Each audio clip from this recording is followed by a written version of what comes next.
Good afternoon, everyone. Thanks for joining us on KREM 2 News First at 4. I'm Tom Sherry. Welcome, everyone. I'm Whitney Ward. Well, in a controversial and extremely difficult decision, Eastern Washington University's interim president recommended its athletics stay in Division I, which means the football program will stay. However, cuts are going to be made to degree programs. So this is just a recommendation, and the Board of Trustees will have the final say in June. KREM 2's Amanda Rowley was there when the announcement was made. She joins us now with more on what happened and what this means moving forward. Amanda.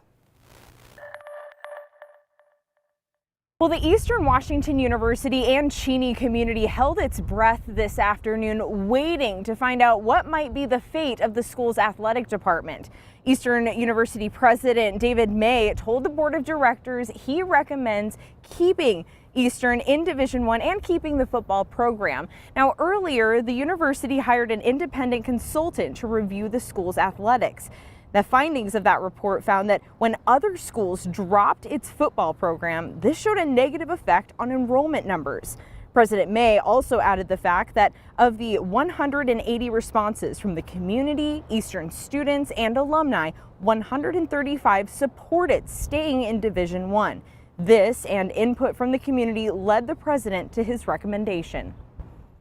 So this recommendation considers that a decision to change athletic conferences or reduce the number of sports sponsored could be detrimental to the university's pursuit of its mission through the institutional strategic plan. Moving to a lower tier of athletic participation would most likely decrease the diversity of the student body within athletics, and almost certainly would hamper efforts to diversify the student body overall. I think our football and our sports are really what makes our school, and it makes the culture great around here. So I think it'd be a really great thing to keep us in D1.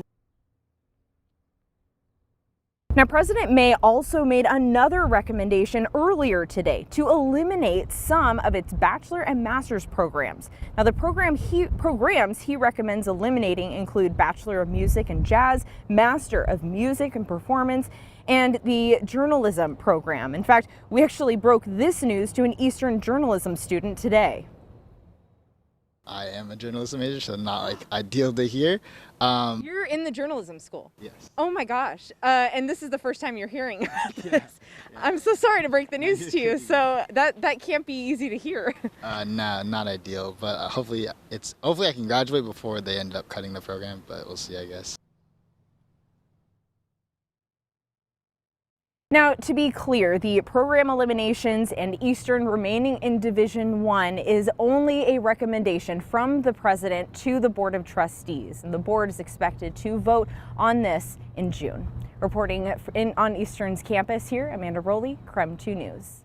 All right, Amanda, thank you very much. Also, one of the authors of the big report and the physics professor there at Eastern Washington University is David Cyphers. He actually talked with us today and gave us a personal statement about the interim president's recommendation, saying that he is distressed for the athletics department.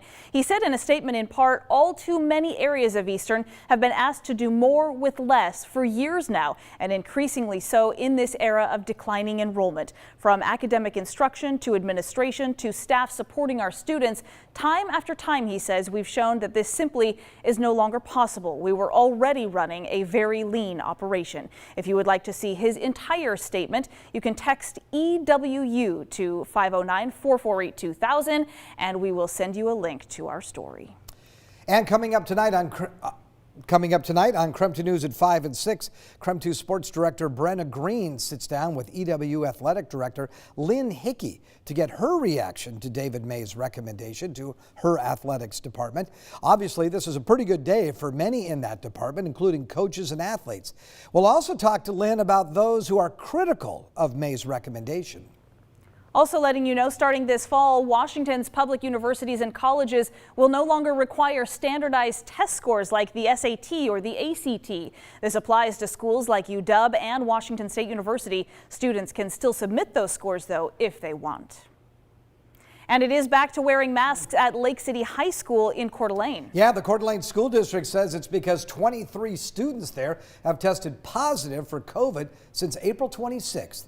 The district believes 20 of those cases are related to in-school transmission.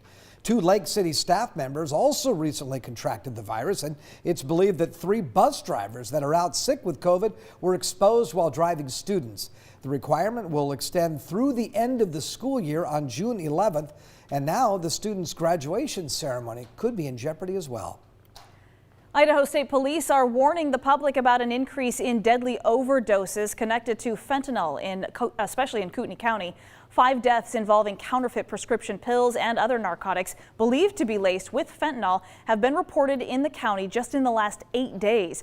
Fentanyl, by the way, is 50 to 100 times more potent than morphine and up to 50 times more potent than heroin. Doses as small as 2 milligrams, the size of 2 grains of salt, could be fatal to most people. In Kootenai County, overdose deaths rose by 37% last year. There were 24 deaths reported in 2019 compared to 33 in 2020. That is terrifying. It's very scary, and we know that it's out there, so wow. Talk to your kids for sure.